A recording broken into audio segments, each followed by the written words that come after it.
Good evening and warm welcome to all of you. In today's class, I am going to explain Talent Search Test Paper 35.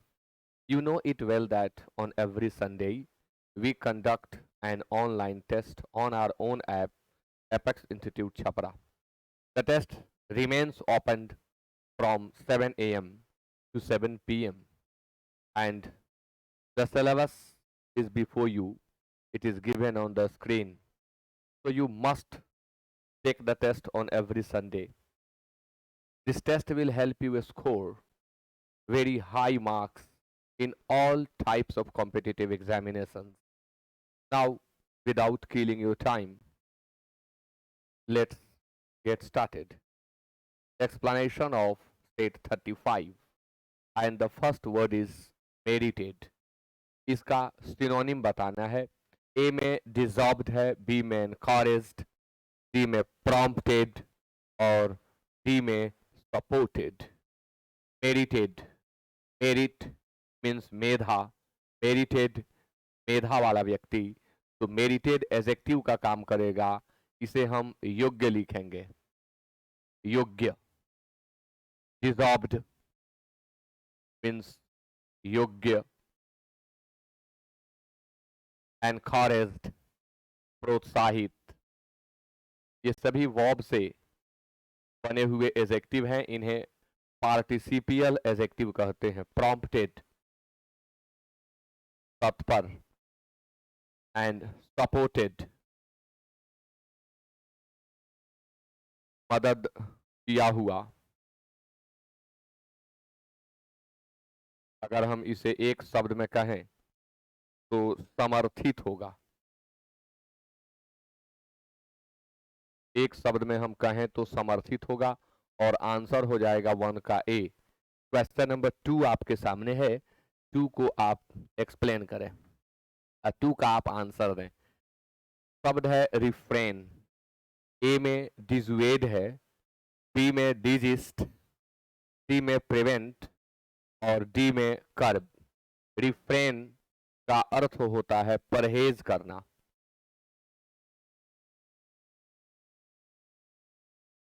Refrain परहेज करना. डिजुएड दूर हटाना, अलग करना. किसी चीज की ओर आकर्षित करना, अट्रैक्ट कर लेना, राजी कराना, मना लेना परजुएड होता है. और परजुएड का एंटोनिम होता है डिजुएड. डिजिस्ट रोकना और डिजिस्ट परहेज करना. इसको बहुत सारे लोग डेसिस्ट पढ़ते हैं. आप डेसिस्ट बिल्कुल ना पढ़ें, गलत होता है. प्रिवेंट रोकना, कर्ब कंट्रोल करना, नियंत्रित करना. कर्ब का सिनोनिम होगा कंट्रोल और रेन. ये तीनों वर्ड सिनोनिम हो जाएंगे. तो रिफ्रेन के लिए दिए गए ऑप्शंस में डिजिस्ट सबसे अच्छा है. क्वेश्चन नंबर 3 शब्द है एमिनेंट. एंटोनिम बताना है. इसके लिए 4 ऑप्शन है. इलस्ट्रियस, नोटोरियस, इंटेलिजेंट और अननोन. एमिनेंट मीन्स होता है फेमस.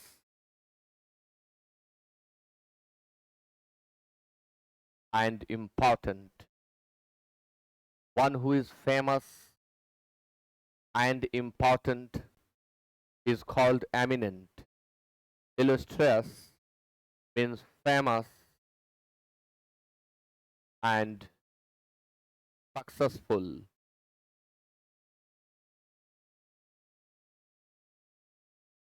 Notorious कुख्यात, जिसकी ख्याति गलत हो, जिसकी ख्याति बुरी हो, जो अपने कुकृत्यों के लिए जाना जाता हो, उसे हम नोटोरियस कहते हैं. इंटेलिजेंट कुशाग्र बुद्धि वाला, तेज मस्तिष्क वाला. और अननोन अनजान, जो लोगों में नोन ना हो, जिसे लोग जानते ना हो, तो हमें एमिनेंट, जिसे हम प्रख्यात कहते हैं, वरिष्ठ के अर्थ में भी हम इसका यूज करते हैं, मशहूर के अर्थ में भी यूज करते हैं, ख्याति प्राप्त के अर्थ में यूज करते हैं। इसका हमें एंटोनिम देना है तो अननोन होगा, यानी 3 का आंसर डी होगा। क्वेश्चन नंबर 4 शब्द है फ्रिगल, आपको बताना है एंटोनिम। ऑप्शन नंबर ए में इकोनॉमिकल, बी में एक्स्ट्रावैगेंट, सी में माइजरली और डी में ग्रीडी। फ्रिगल मीन्स होता है मितव्ययी, कम खर्च करने वाला, मितव्ययी। इकोनॉमिकल मितव्ययी, एक्स्ट्रावैगेंट फिजूल खर्ची, वह व्यक्ति जो ज्यादा खर्च करे, फिजूल खर्च। माइजरली कंजूस और ग्रीडी लालची। तो एक्स्ट्रावैगेंट होगा। एक्स्ट्रावैगेंट के लिए हम प्रॉफ्लिगेट का यूज कर सकते हैं, इसके लिए हम वेस्टफुल का यूज कर सकते हैं, और भी बहुत सारे शब्द हैं। तो 4 का आंसर बी होगा। क्वेश्चन नंबर 5 वन वर्ड बताना है आपको for given expression, and the expression is a poem written on the date of someone loved and lost। किसी प्रेमी जन की मृत्यु पर लिखी गई कविता को क्या कहते हैं? ए में ओड है, बी में एपिक, सी में सोनेट और डी में एलेजी। ओड मीन्स संबोध गीत, जिसमें कवि किसी को संबोधित करते हुए अपनी कविता लिखता है, वह ओड कहलाता है। एपिक महाकाव्य, एपिक महाकाव्य। सोनेट चतुष्पदी कविता, चतुष्पदी कविता 14 पंक्तियों की कविता, a poem of 14 lines. Elegy शोक गीत, वह गीत जो किसी प्रेमी जन के विछोह में लिखी गई हो, उसे हम एलेजी कहते हैं। तो 5 का आंसर डी होगा। Question number 6 idioms and phrase से यह प्रश्न है, to carry off the bell. Option number A में to call others for help, B में to bag the first position, to steal all wealth. टॉफली यहाँ नहीं होगा, अगर लिखना ही है तो एंड लिखें, एंड फ्ली भाग जाना। टू ट्रबल अदर्स दूसरों को कष्ट में डालना। तो to bag the first position होगा। To carry off the bell का अर्थ होता है प्रथम स्थान प्राप्त करना, अग्रणी होना, प्रथम स्थान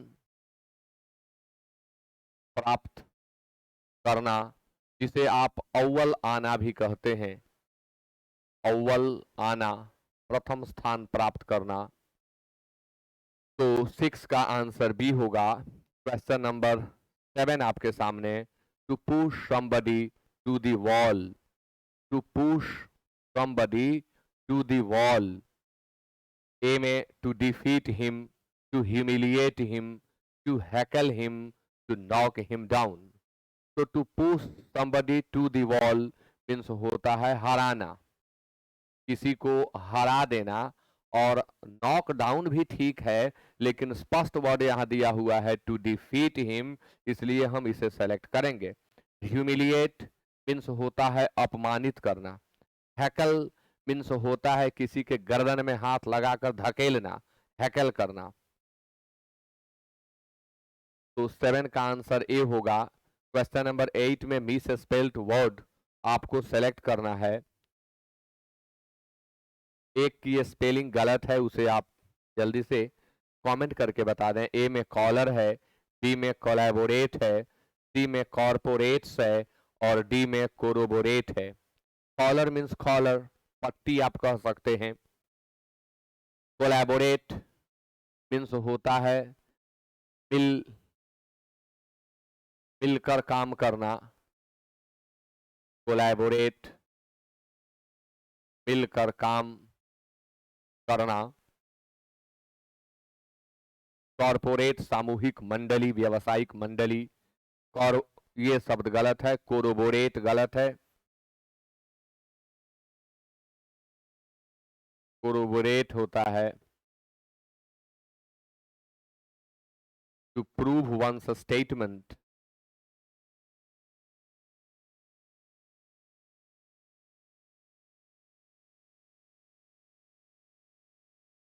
विद एविडेंस, साक्ष्य या सबूत देकर अपने कथन की पुष्टि करना कोरोबोरेट कहलाता है। 8 का आंसर डी होगा। क्वेश्चन नंबर 9 में आप एरर सेलेक्ट करें। Question number 9,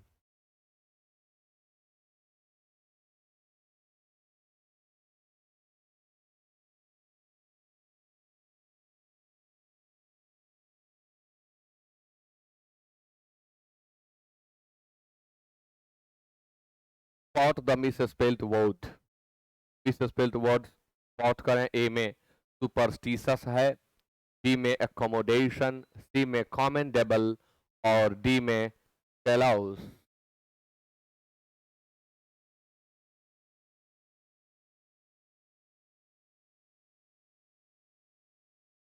spot the misspelled word. A में सुपरस्टिशस, अंधविश्वासी,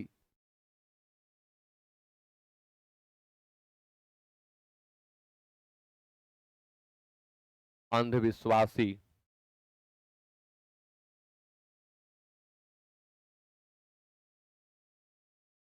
एकोमोडेशन का स्पेलिंग गलत है।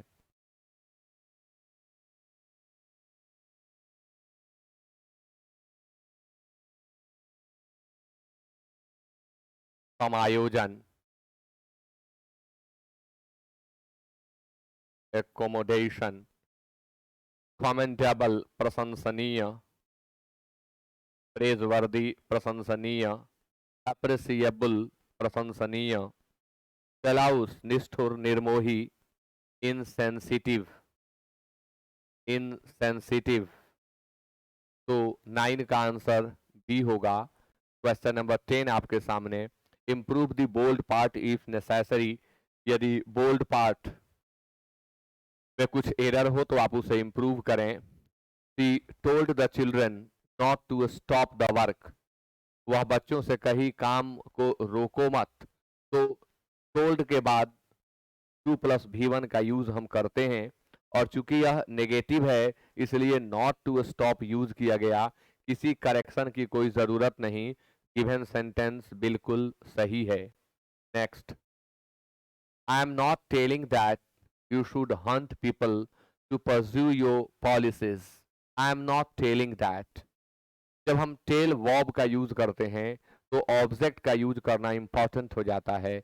यहाँ कोई ऑब्जेक्ट है ही नहीं, तो हम ऐसी स्थिति में टेल के प्रयोग से बचें, से का प्रयोग करें।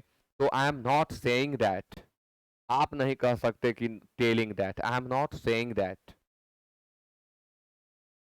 क्वेश्चन नंबर 12 में the Ganges and it's tributaries constitute one of the largest river systems in the world. One of के बाद आने वाला नाउन प्लुरल होता है, इसलिए यहाँ रिवर सिस्टम्स आप देख रहे हैं प्लुरल, यानी यह सही है। ट्रिब्यूटरीज मीन्स होता है सहायक नदियां।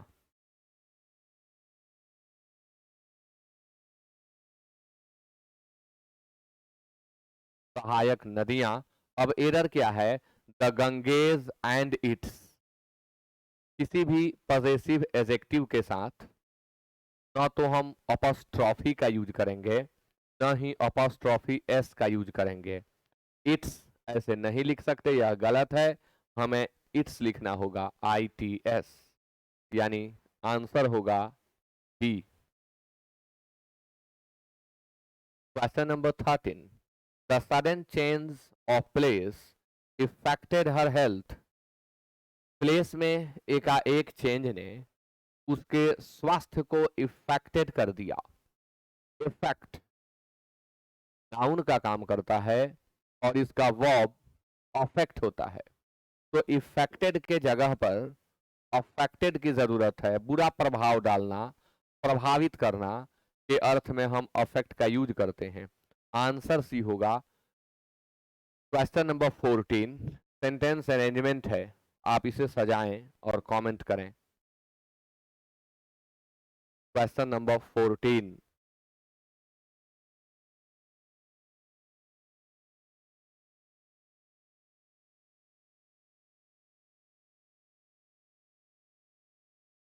It is believed that the tiger, Mr. Saxena, being severely injured in the first encounter, was too terrified to make a second attempt at shooting the tiger। देखिए, at shooting the tiger होगा, एक pair आपको दिखाई पड़ रहा है कि at shooting the tiger। दूसरा, मिस्टर सक्सेना से शुरू ना करें क्योंकि यहाँ बीइंग वाला एक पार्ट है और सिवियरली इंजर्ड मिस्टर सक्सेना ही हुए हैं। प्रेजेंट पार्टिसिपल के अंतर्गत यह टाइप आता है जिसमें बताया जाता है कि सेंटेंस वर्ब फोर से शुरू हुआ हो और उस पार्ट के काम को और अगले पार्ट के काम को एक ही सब्जेक्ट ने किया हो, तो केवल बीच में सब्जेक्ट का प्रयोग करें, पहले नहीं। तो being severely injured in the first encounter, first encounter जब टाइगर के साथ इनका हुआ तो ये सीवियरली इंजर्ड हुए। कौन? तो Mister Saxena. Mister Saxena was too terrified. अब जब एनकाउंटर में इंजर्ड हुए तो काफी ज्यादा भयभीत हो गए और इन्हें ये प्रयास नहीं कि ये दूसरी बार टाइगर को शूट करने का। यानी क्रम होगा आर क्यू एस पी और R Q S P C में दिया गया है। नेक्स्ट क्वेश्चन, क्वेश्चन नंबर 15, आप इसे पढ़ें और सजाएं। Question number 15।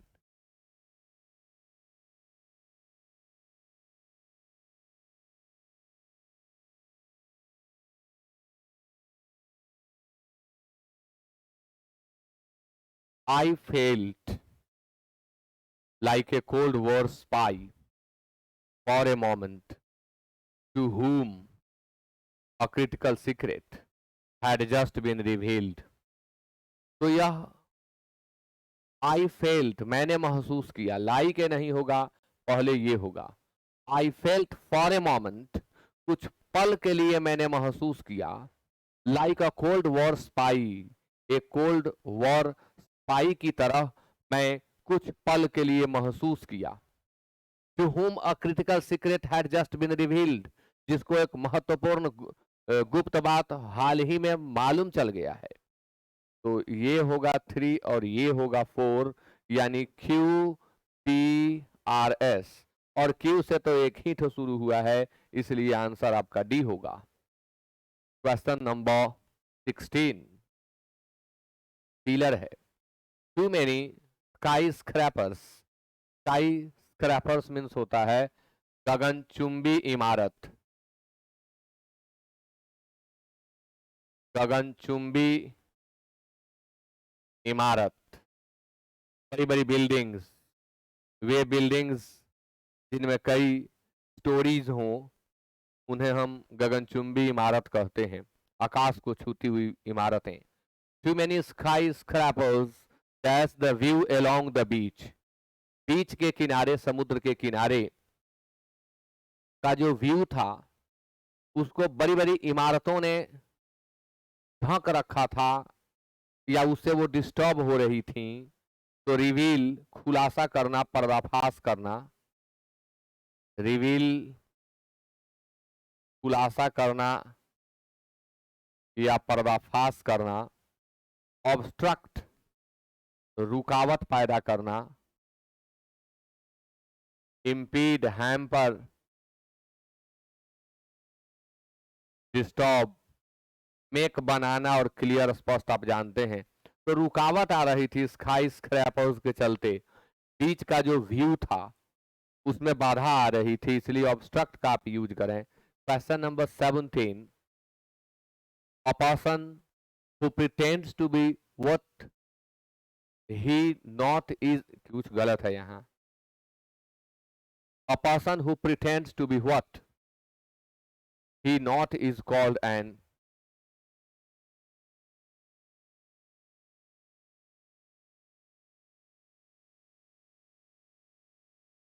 a person who pretends to be what.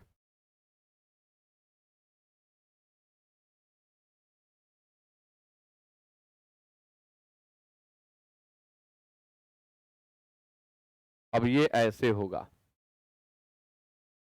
What he is not, और तब फिर लिखेंगे is called and dash. वह व्यक्ति जो वह नहीं है होने का ढोंग करे उसे क्या कहते हैं. प्रिटेंड मीन्स ढोंग करना, बहाना बनाना.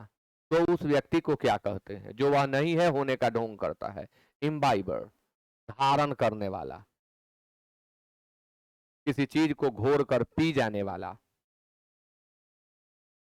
उसने भगवत गीता को इम्बाइब कर लिया है, यानी भगवत गीता को वो कंठस्थ कर लिया है, घोर कर पी गया है एकदम.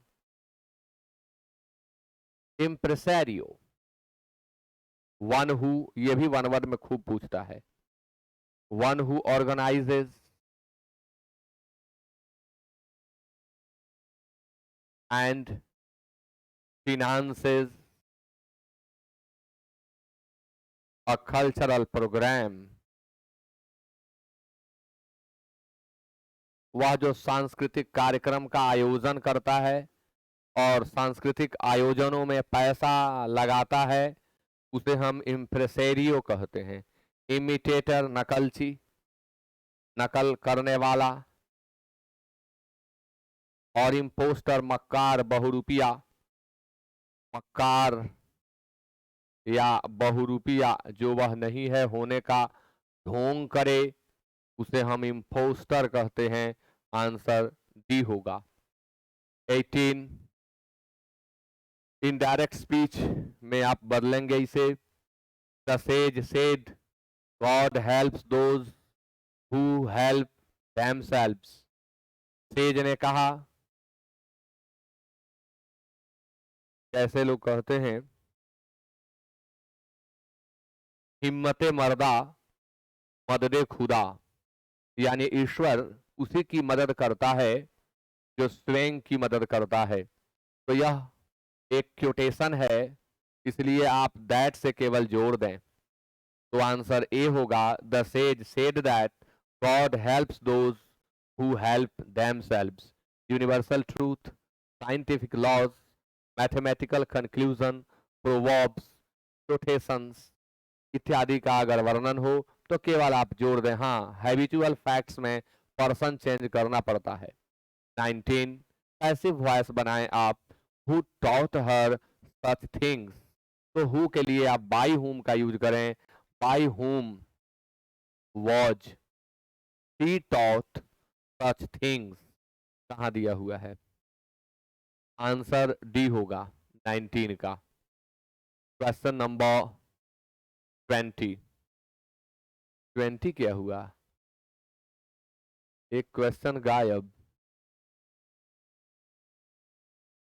एक क्वेश्चन मिस कर गया, टाइपिस्ट गलती कर गए. It may not be a coincidence that the crisis dash out at a time that Russia, America's security ally, has been struggling to hold its gains in Ukraine.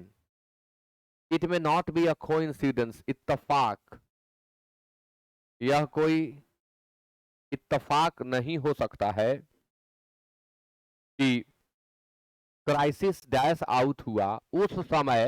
Eight a time, अब at a time के बाद हमेशा when लगता है. At a time when crisis उस समय dash हुआ, broke हुआ, डिस्पर्स हुआ, प्रिवेल हुआ, स्कैटर हुआ. एक फ्रेज आप याद करेंगे, break out. Break out means होता है फैल जाना. युद्ध के लिए ब्रेकआउट का यूज करें आप. फायर, आग के लिए यूज करें. किसी भी न्यूज का, खासकर बैड न्यूज का एकाएक फैल जाना, वहां भी ब्रेकआउट का यूज करें। र्यूमर फैल जाने में आप ब्रेकआउट का यूज करें। क्राइसिस है, संकट है, इसके लिए भी ब्रेकआउट का यूज करेंगे। इसलिए आंसर 21 का ए होगा। डिस्पर्स और स्कैटर ये दोनों आपस में सिनोनिम होते हैं। डिस्पर्स और स्कैटर में थोड़ा अंतर भी होता है। दोनों का अर्थ होता है तितर बितर करना। डिस्पर्स का प्रयोग हम मनुष्यों के लिए करते हैं, स्कैटर का प्रयोग हम वस्तुओं के लिए करते हैं। अगर ऐसा ऑप्शन दे दे जहां सेलेक्ट इस बेस पर करना हो तो इसे याद रखें। Disperse is used for human beings and scatter is used for things. एक और चीज है प्रिवेल। प्रिवेल मीन्स होता है छा जाना।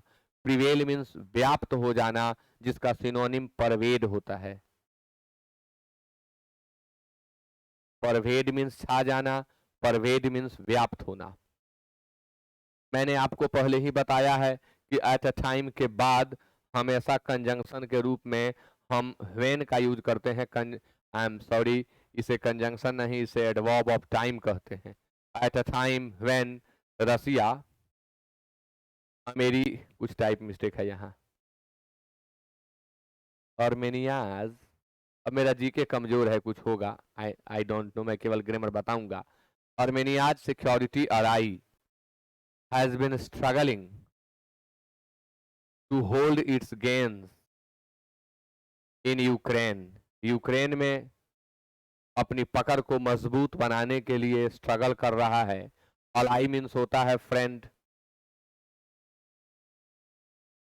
अलाई मीन्स दोस्त होता है। आर्मेनिया ही है। Armenia is a member of the Russia led collective security treaty. Armenia सदस्य है जिसका नेतृत्व रसिया के द्वारा होता है। कलेक्टिव सिक्योरिटी ट्रीटी है इनके बीच में, ये एक ऑर्गेनाइजेशन है जिसमें एक दूसरे के प्रति सुरक्षा, एक दूसरे की सुरक्षा हो, इसलिए इस ट्रीटी को ऑर्गेनाइज किया गया। मतलब मैं नाम से बता रहा हूं, जीके नहीं जानता। ट्रीटी मीन संधि होता है, ऑर्गेनाइजेशन एक संगठन है, तो यह एक ऐसा संगठन बनाया गया जिसमें एक दूसरे की ये मदद करेंगे। Whose NATO like character stipulates that, और इनका भी कैरेक्टर नेटो के लाइक है, और वह स्टिपुलेट करता है, निर्धारित करता है, सुनिश्चित करता है कि and dash against one member, यानी यह जो ऑर्गेनाइजेशन बनाया गया इसके किसी एक मेंबर के ऊपर भी डैश होता है, could be treated as an attack against all. तो वह किसी एक पर, अगर अटैक ही किसी एक पर होता है तो वह एक पर नहीं माना जाएगा, उस ऑर्गेनाइजेशन में आने वाले जितने देश हैं सबके ऊपर वह अटैक माना जाएगा। तो ये तो खुद बता रहे हैं यहाँ कि अटैक अगेंस्ट, यानी स्पष्ट है कि हमें अगेंस्ट यहाँ है और अटैक यहाँ भरना होगा 23 में। एम्बश, अटैक, एरोनॉटिक्स और एप्रीहेंशन। एप्रीहेंशन मीन्स होता है आशंका, एरोनॉटिक्स मीन्स होता है विमान उड़ाने की कला, विमान विज्ञान भी कहें तो होगा।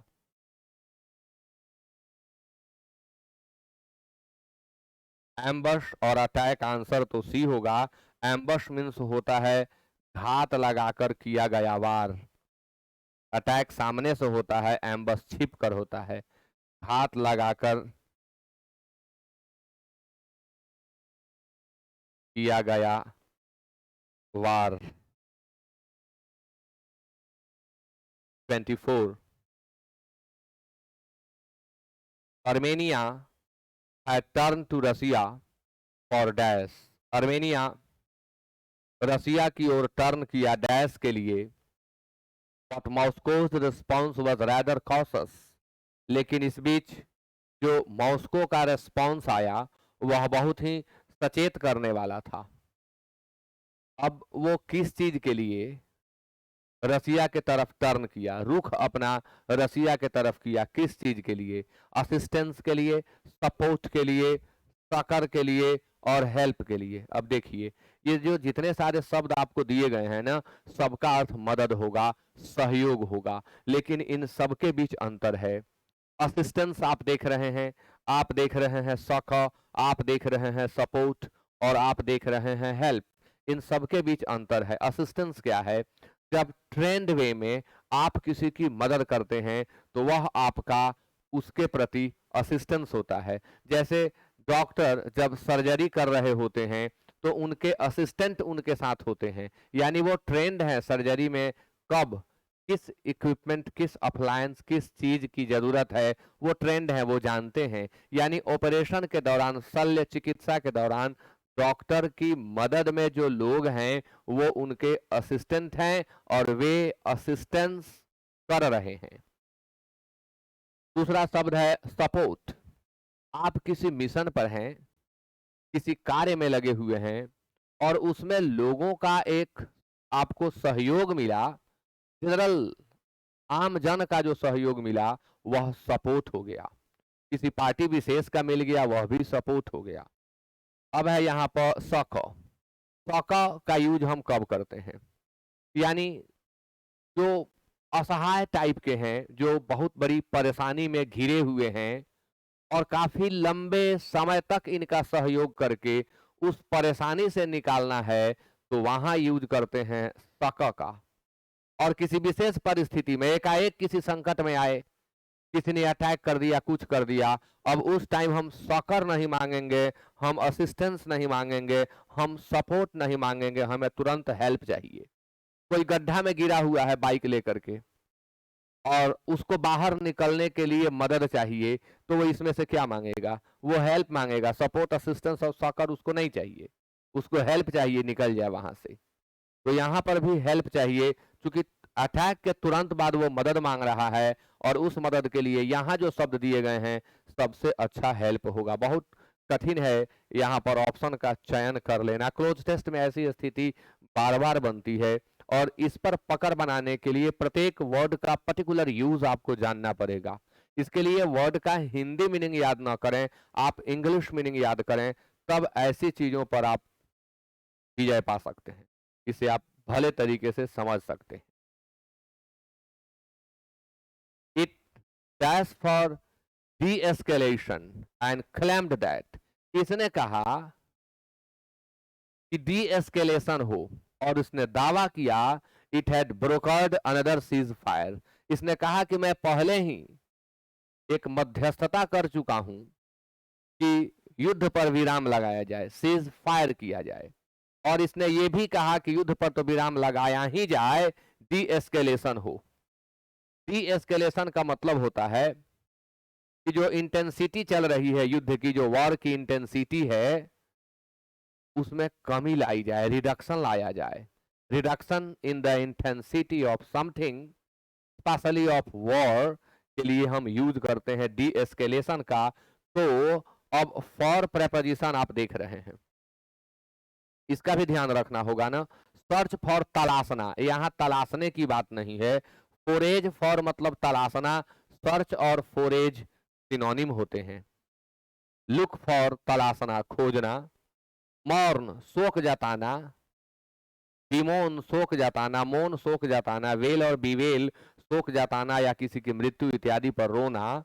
यहाँ होगा कॉल्ड फॉर, क्योंकि कॉल फॉर मीन्स होता है मांग करना। तो मॉस्को ने कहा मैं पहले ही मांग कर चुका हूं कि डी एस्केलेशन हो, यानी गिरावट आए इसमें, जो इंटेंसिटी है युद्ध की उसमें, और एक मध्यस्थता करके मैंने ये भी कहा है कि सीज फायर किया जाए। हो सकता है क्योंकि जीके के अभाव में, सामान्य ज्ञान के अभाव में, मैं इसको एक्सप्लेन करने में कहीं कुछ जीके साइड से गलती कर चुका हूं, ऐसा हो सकता है, मैं इसे एक्सेप्ट करता हूं। लेकिन मैंने ग्रामर को एक्सप्लेन किया है, मैंने अंग्रेजी के तथ्यों को एक्सप्लेन किया है, सिर्फ आप उस पर ध्यान दें। आप सभी जीके एक्सपर्ट हैं, मैं जानता हूं, तो उसके लिए अगर मेरे पांव थोड़े लड़खड़ाए हों तो आप वहां इग्नोर करेंगे पॉइंट्स को। और इसी के साथ आज का यह एक्सप्लेनेशन कंप्लीट होता है। सेट 35 हम लोग कंप्लीट कर लिए। हर संडे को टेस्ट जरूर दें, मिस ना करें, बहुत इंपॉर्टेंट क्वेश्चंस होते हैं सभी। Okay, thank you so much for being with me till the end of the class. Good night.